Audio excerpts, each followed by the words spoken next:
मिलाए अपने आराध्य के अवतार से प्रभु।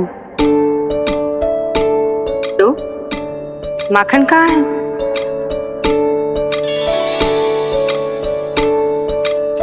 अपने सखा को मिलकर मैं इतना उत्साहित था कि कब सब खा गया पता ही नहीं चला। अद्भुत है मेरे प्रभु और अद्भुत है उनकी मैया। वैसे एक तरह से वो मेरी भी मैया है, योग माया की मैया। उनके हाथ से बना हुआ इतना सा माखन भी मेरे लिए पर्याप्त है।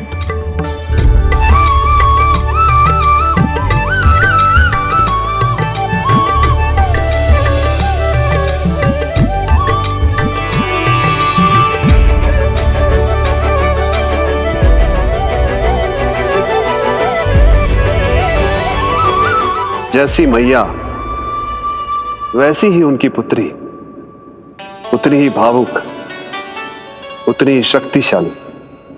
तभी तो जो समस्त संसार के रक्षक हैं वो उनकी रक्षा करती है।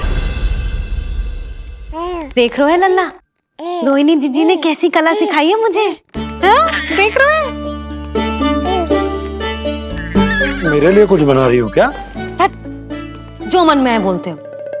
हाँ? लल्ला क्या सोचेगा? ये आपके लिए ना है, मेरे नीलमणि के लिए है। हाँ हाँ लल्ला।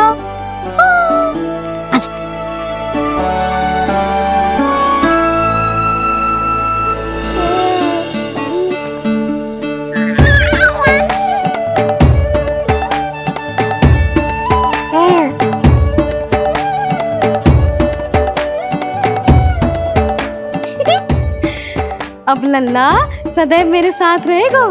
जो देखो, अब मैं घर के कार्य भी कर पाऊंगी और इसकी उपेक्षा भी ना होगी, है ना लल्ला? अद्भुत मैया, ये हुई ना बात।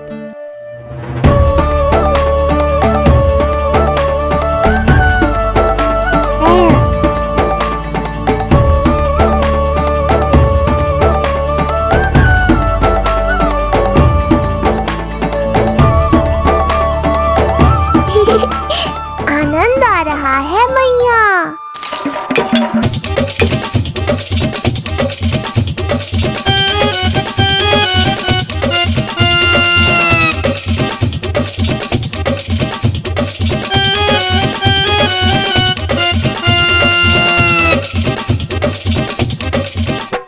सूक्ष्म बुद्धि को भोजन अति प्रिय है।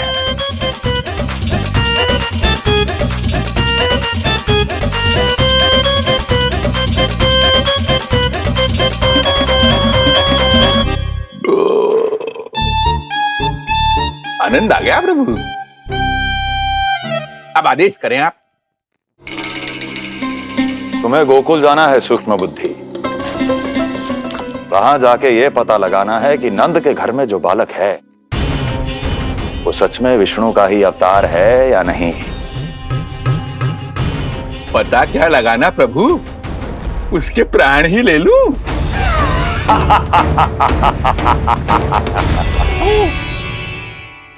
यशोदा, यशोदा बस करो, लल्ला को चक्कर आ जाएंगे। हाँ ये बात तो है। बेकार ही टोक दिया पिताजी। मैया कितनी प्रसन्न थी। यशोदा, ये झूला ठीक तो रहेगा ना लल्ला के लिए? सदैव निकट रहने के कारण कहीं लल्ला तुम्हारा आदी ना हो जाए। हाँ तो अच्छा ही तो है। कहीं आपको जलन तो ना हो रही कि लल्ला मेरे अधिक निकट आ जाएगा? ना, मुझे जलन ना हो रही। पर क्या? यशोदा मन बना चुकी है, अब झूला झूला के ही मानेगी। बताओ। ओहो, फिर से झगड़ा। कुछ करना पड़ेगा। अरे क्या? लल्ला को नींद आ रही है। हाँ तो देख क्या रहे हो? सहायता करो इसे सुलाने में। हाँ लाओ।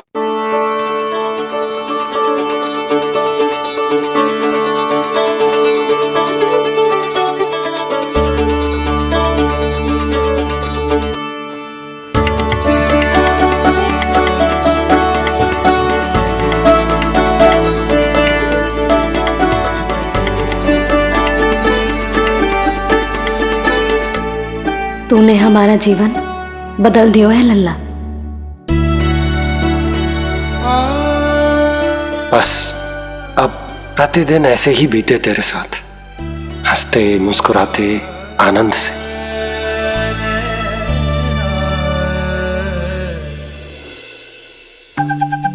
पर कल तो वो अति बुद्धिमान आने वाला है बाबा।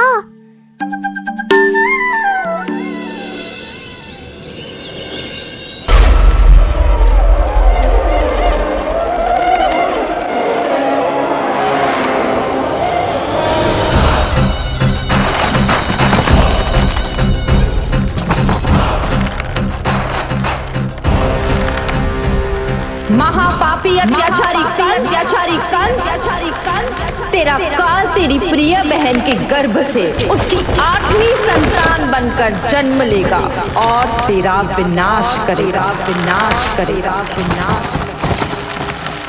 अपने पापों का प्रायश्चित कर और निर्दोष देवकी और वसुदेव को इसी क्षण मुक्त कर।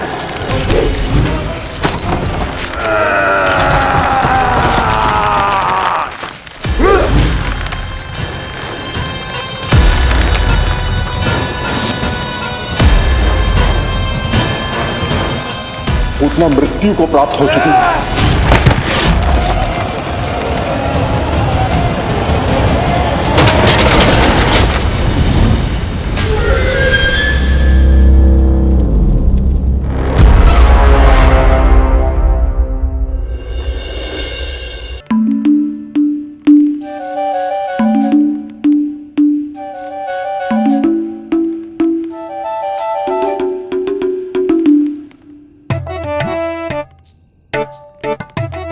क्षमा करना नहीं मुड़ी, ऐसे छुपके आना पड़ा। पर करोगी तो क्या? तेरी मैया मिलने भी ना दी थी और तुझे देखे बिना रहा भी ना जाता मुझसे। भाई राम,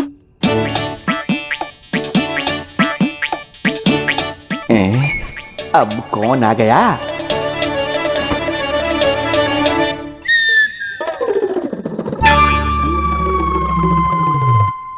अरे मेला लगा है क्या? कभी कोई आता है तो कभी कोई। इसे प्रेम करने वालों की भीड़ देखकर तो लगता है कि रात्रि में भी अवसर नहीं मिलेगा।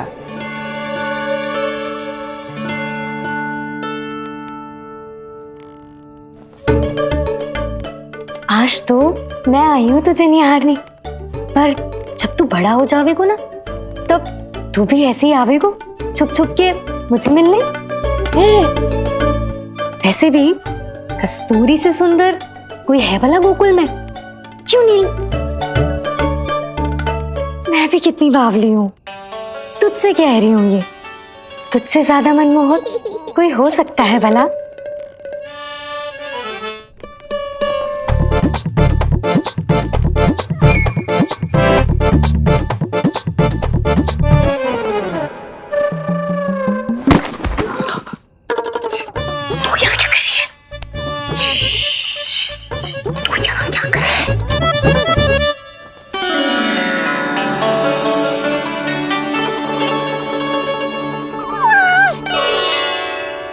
देखने में तो बिल्कुल लट्टू जैसा है, मन कर रहा है कि खा जाऊं तुझे।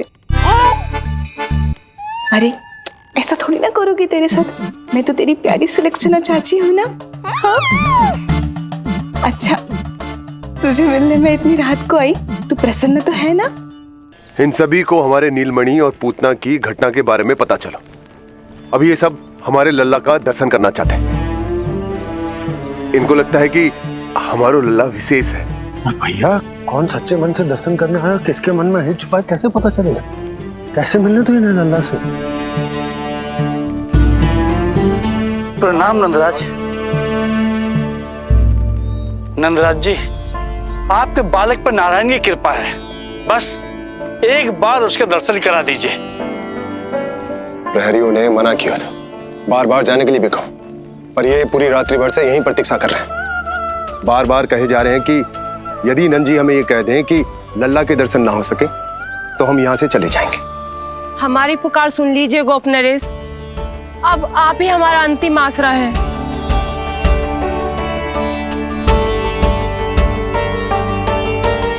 इनमें से बहुत से व्यक्ति तो ऐसे हैं जिनके अबोध बालकों को पूतना खा गई।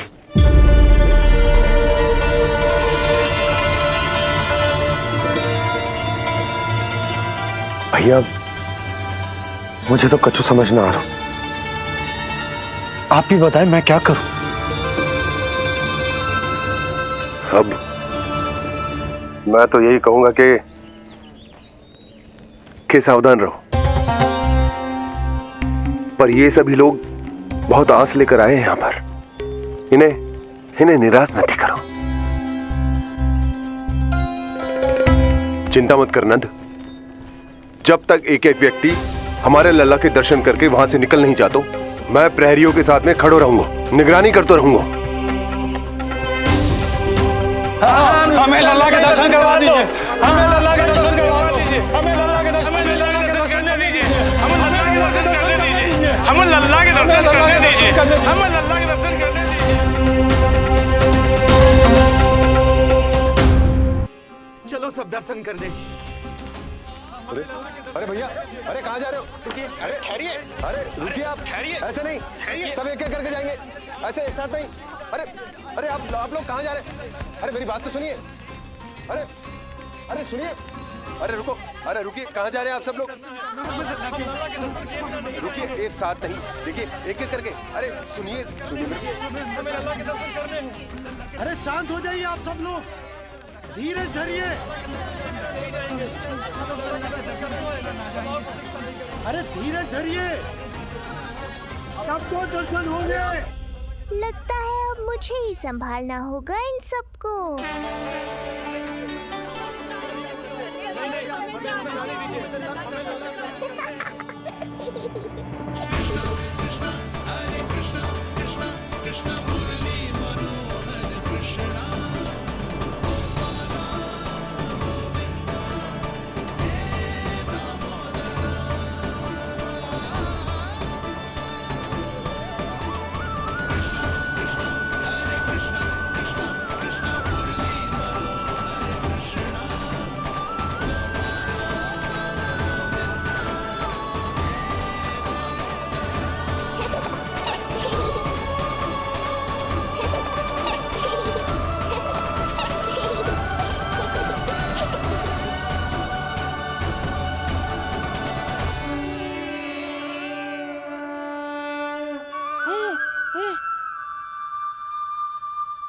यही तो है वो तारनहार।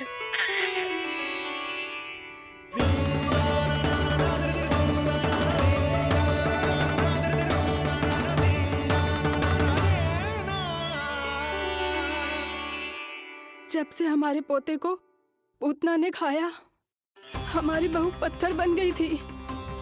आज पहली बार आपके लल्ला को देखकर जैसे जीवन लौट आया है इसमें।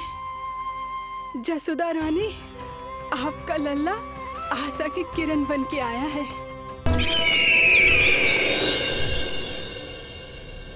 आप मौन क्यों हैं? कुछ कीजिए। ऐसा लग रहा है कि आपका ये अस्त्र भी असफल हो जाएगा। इतने दिन बीत गए हैं, अभी तक लौटा नहीं है, ना ही कोई सूचना भिजवाई है। सूक्ष्म बुद्धि श्रीधर, इसके रक्त में पराजय है ही नहीं, क्योंकि वो शक्ति से नहीं, छल से कार्य करता है। विष्णु जैसे छलिए के लिए सूक्ष्म बुद्धि श्रीधर से अधिक उपयुक्त कोई हो ही नहीं सकता। महाराज,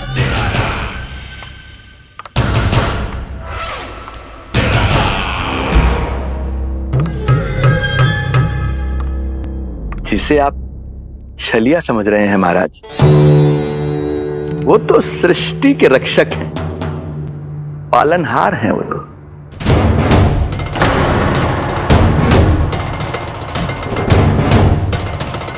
मेरी बात मान लीजिए महाराज, उनके प्राण लेने का प्रण त्याग कर अपने मन के अंधकार के प्राण लीजिए, स्वीकार कर लीजिए उनकी कृपा। मस्तिष्क फिर गया है क्या?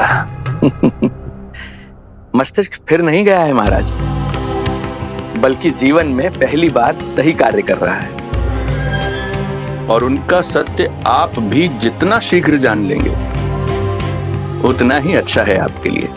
कैसा सत्य? यही कि गोकुल में पल रहे उस बालक के रूप में स्वयं विष्णु धरती पर आए हैं।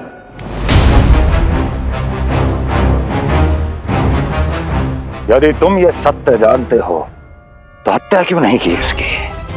बड़े आत्मविश्वास से कहा था ना, प्राण ही ले लूं तो अब क्या हुआ? उनके प्राण कैसे ले लेता महाराज, जो स्वयं जीवन देने वाले हैं, जैसे मुझे जीवन दिया। मैं रंगे हाथों पकड़ा गया था महाराज, किंतु बिना किसी दंड के सुरक्षित यहां तक आ गया। क्या यह प्रभु की कृपा से मिला हुआ नवजीवन नहीं है?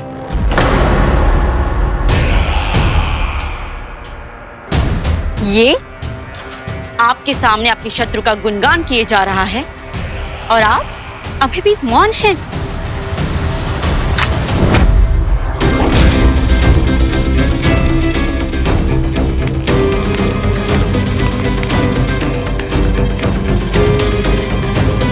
यदि वो जीवन देता है तो मैं जीवन लेता हूं।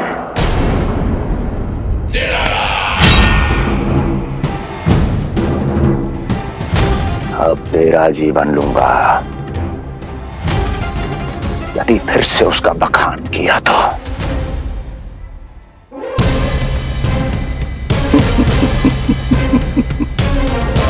महाराज, आपकी इस तलवार का भय अब मुझे सत्य कहने से नहीं रोक पाएगा। श्रीधर, इससे पहले मैं भूल जाऊं कि तू गुरु शुक्राचार्य का शिष्य है और मेरा पुराना मित्र है, चला जा यहां से।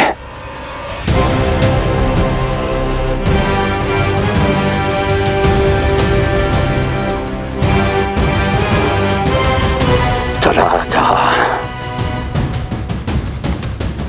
ओम नमो भगवते वासुदेवाय। ओम नमो भगवते वासुदेवाय।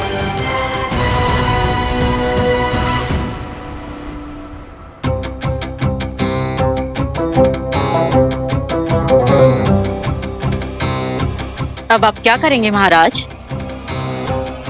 आपकी ये चाल तो असफल हो गई। कैसे कैसे असफल हुई मेरी ये चाल अस्ति? इसे विष्णु के अवतार का सत्य पता करने के लिए ही तो बुलाया था मैंने, और वो सत्य मेरे सामने है कि विष्णु का अवतार कौन है और कहां है।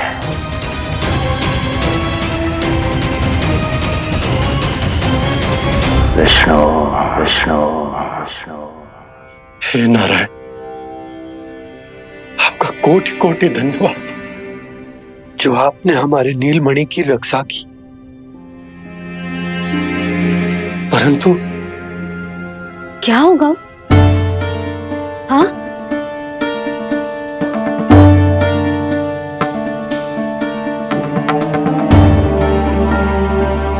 मुझे बताओ तो सही, कुछ तो अवश्य है जो आप छुपा रहे हो। आपको इससे पूर्व कभी ऐसी चिंता और क्रोध में तो ना देखो है मैंने। मुझे बताओ तो क्या बात है जो आपको ऐसे भीतर ही भीतर खाए जा रही है? जो भी है मैं संभाल लूंगा।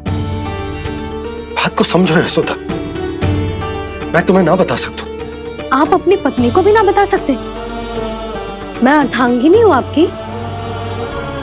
मुझसे तो साझा करो, हो सकता है आपका दुख, चिंता, आपकी पीड़ा बांट पाऊं मैं। बताओ तो क्या हुआ है? सब बात तुम्हें बताऊं जो आवश्यक ना है यशोदा।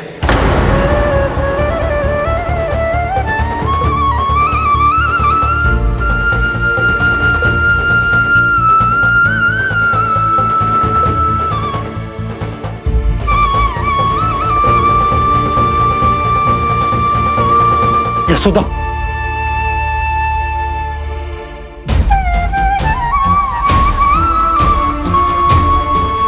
जब पति अपने मन का रहस्य अपनी पत्नी से भी साझा ना कर सके तो उनके एक दूसरे से बात करने का लाभ है क्या?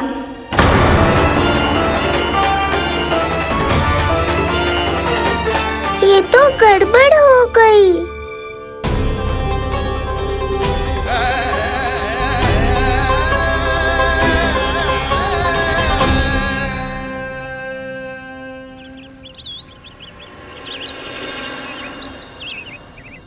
अब जे आएंगे और अपनी मीठी मीठी बातों से मुझे मनाने का प्रयत्न करेंगे।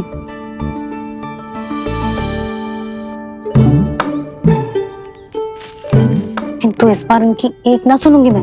हाँ यशोदा, यशोदा, यशोदा मेरी बात तो सुनो। यशोदा,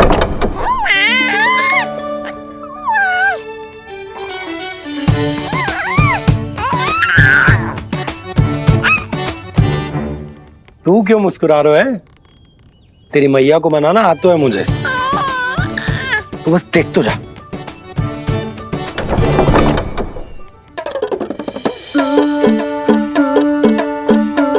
वाह, इतनी शीघ्र हार मान गए। तू क्यों मंद मंद मुस्कुरा रहे? क्योंकि आपका क्रोध भी बड़ा मनोहर है मैया। देखियो लल्ला, इस बार तेरे बाबा बिल्कुल ना मना पाएंगे मुझे। हाँ।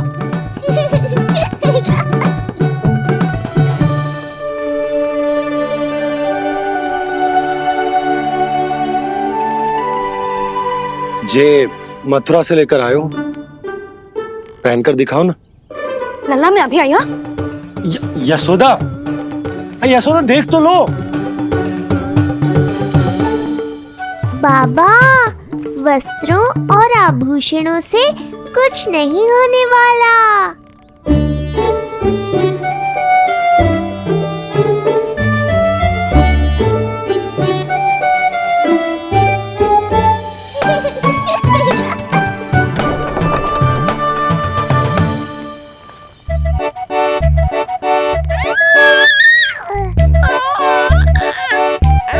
तू क्यों खिलखिला रहा है?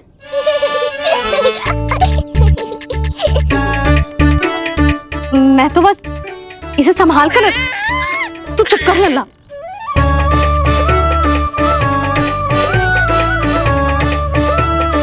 देखा लल्ला, बस तेरी मैया मानने ही वाली। उपहार मिल गया है, अब तू देखना कैसे मेरी पसंद का भोजन कराएगी। भोजन में स्वाद चाहिए तो मनाने का कोई और ढंग खोजना पड़ेगा। यशोदा, तीव्र भूख लगी है। अरे भाई शीघ्र खाना लगाओ, और हाँ थोड़ा अच्छा सा चटपटा भोजन करा देना।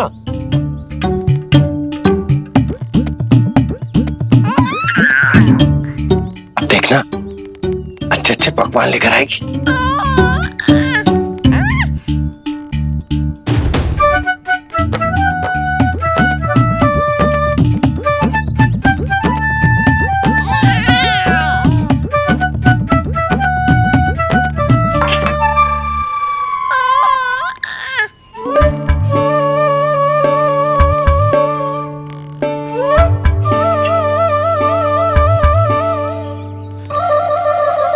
सूखी रोटी और माखन। जो अपनी पत्नी को पूरी बात ना बताते उन्हें 56 भोग ना मिलता भोजन में। भले ही मनाने के लिए नए वस्त्र क्यों ना लाएं? हाँ नहीं तो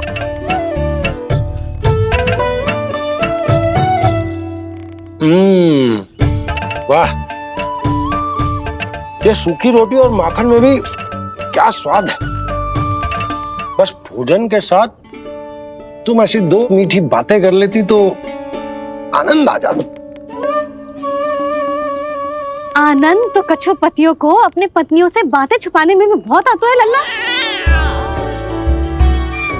देख लल्ला, जब तू बड़ा हो जाएगा ना तो अपनी जीवन संगनी से सब कुछ बताइयो, कुछ भी छुपाइयो मत। तभी तो तू अच्छा पति कहलाएगा ना। ना तो रूखी सूखी मिलेगी खाने में। हाँ, अब तक तो चुप्पी साध कर बैठी थी, कम से कम ताना तुम्हारा। ये प्रसन्न होने की बात नहीं है बाबा, अब तक तो केवल बदली छाई थी। ये संकेत है कि अब बादल भी गरजेंगे और वर्षा भी होगी। यशोदा, कब तक बात ना करोगी? अब तो क्षमा कर दो। रानी भाभी, आ जाओ। रानी भाभी, ज्योति जी के यहाँ से कोई आया था और जी मुझे कंठक दे के चलोगे। ओह, दे दो। नारायण भली करे।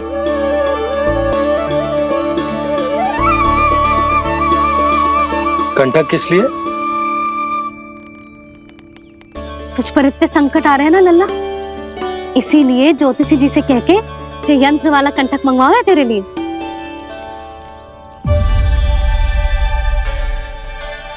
अब किसी और को तो तेरी चिंता है ना? बस क्या बतानो है, क्या छुपानो है, यही चिंता रह गई है।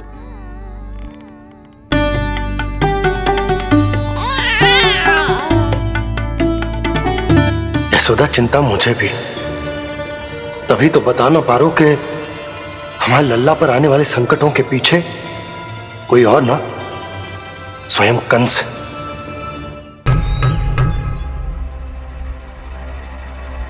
और उनका सत्य आप भी जितना शीघ्र जान लेंगे उतना ही अच्छा है आपके लिए।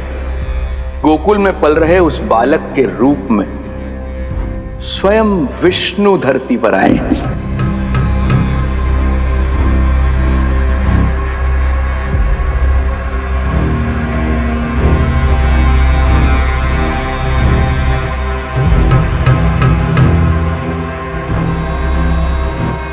स्वामी, लगता है रात्रि भर नींद नहीं आई है आपको। पूतना मारी गई, श्रीधर भी गया, केवल इसलिए कि आप देवकी और वसुदेव के समक्ष दुर्बल पड़ गए। संतानों के जन्म के लिए आपने उन दोनों को जीवित छोड़ दिया। आपसे छल करके वो दोनों आनंद में हैं और आप सही से विश्राम तक नहीं कर पा रहे हैं।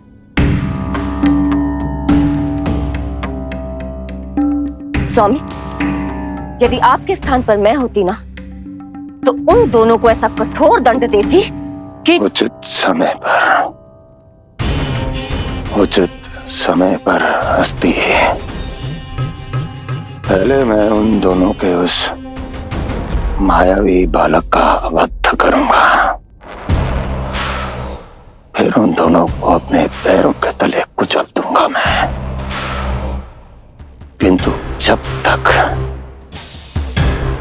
ऐसा नहीं होता तब तक उन्हें जीवित रहना होगा, क्योंकि उस शिशु विष्णु के विरुद्ध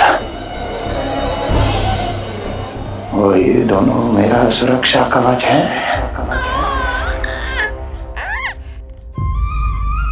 चिंता करो कंस मामा, आपका ध्यान अपने ऊपर से हटने दूंगा, तभी तो कुछ और सोच पाओगे। पुत्र होने का दायित्व मुझे दोनों के प्रति निभाना होगा, चाहे वो मुझे जन्म देने वाले माता पिता हों या मेरा लालन पालन करने वाले मैया और बाबा। जो इस समय युद्ध के लिए तैयार है।